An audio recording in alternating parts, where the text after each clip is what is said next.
साथियों, बीते वर्षों में सरकार के प्रयासों से भारत का कृषि निर्यात बहुत अधिक बढ़ा है।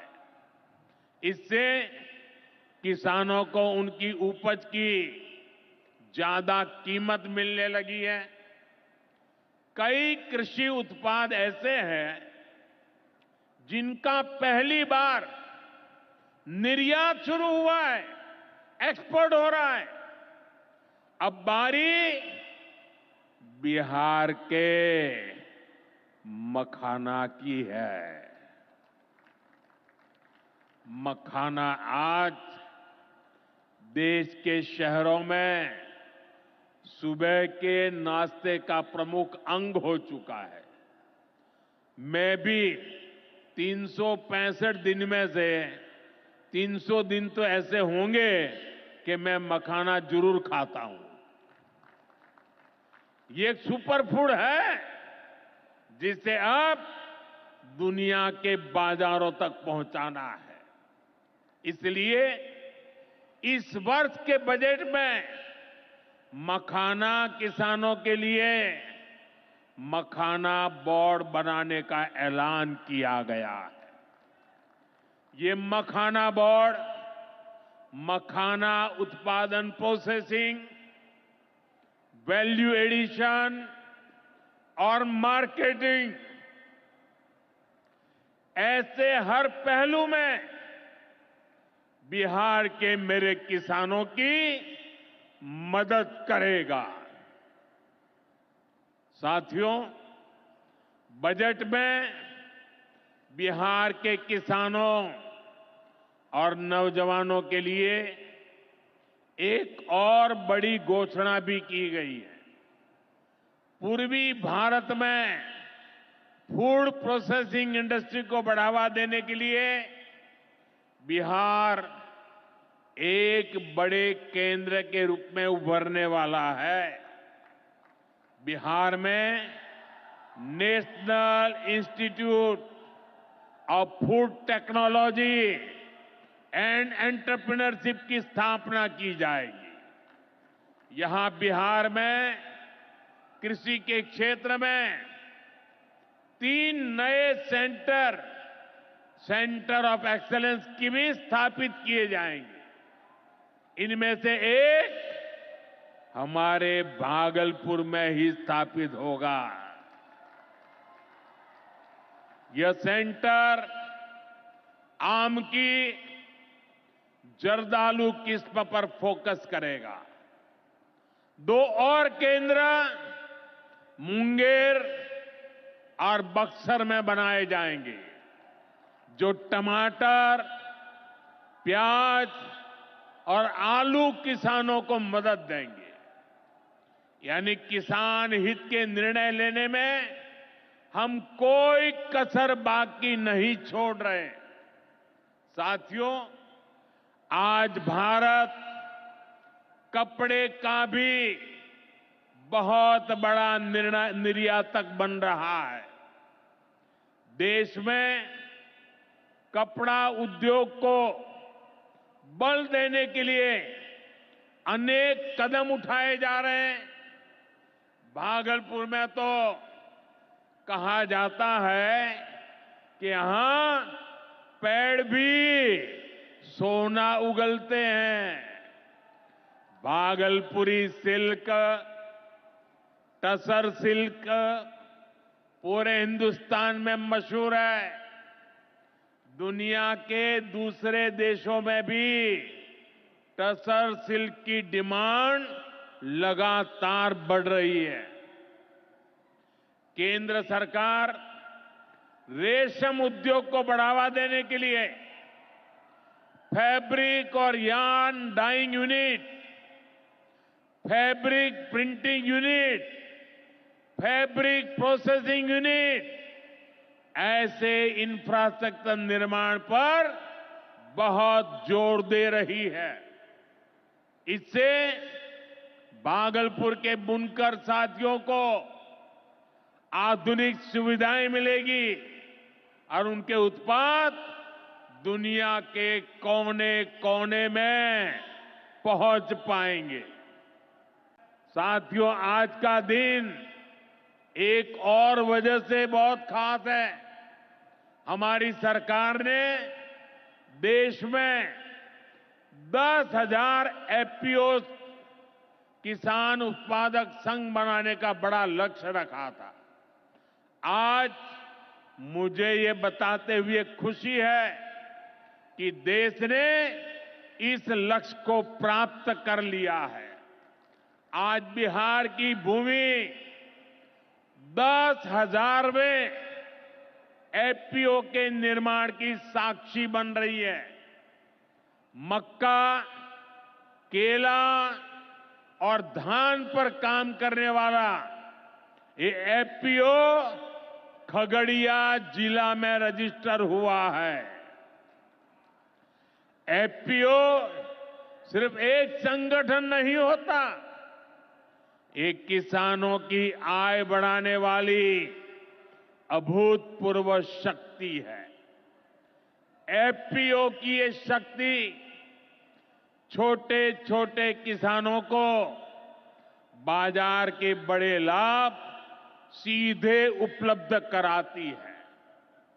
एफपीओ के जरिए आज तमाम ऐसे अवसर हमारे किसान भाइयों बहनों को सीधे मिल रहे हैं जो पहले उपलब्ध नहीं थे। आज देश के करीब 30 लाख किसान एफपीओ से जुड़े हैं और बड़ी बात यह कि इसमें करीब 40% हमारी बहनें हैं। ये एफपीओ आज कृषि क्षेत्र में हजारों करोड़ रुपए का कारोबार करने लगे हैं। मैं सभी 10,000 एफपीओ के सदस्यों को भी बहुत बहुत बधाई देता हूं। साथियों, मैंने लाल किले से कहा है कि विकसित भारत के 4 मजबूत स्तंभ है। ये स्तंभ है गरीब, हमारे अन्नदाता किसान, हमारे नौजवान, हमारे युवा और हमारे देश की नारी शक्ति। एनडीए सरकार चाहे केंद्र में हो या फिर यहां नीतीश जी के नेतृत्व में चल रही सरकार हो, किसान कल्याण हमारी प्राथमिकता में है। बीते दशक में हमने किसानों की हर समस्या के समाधान के लिए पूरी शक्ति से काम किया है। किसान को खेती के लिए अच्छे बीज चाहिए,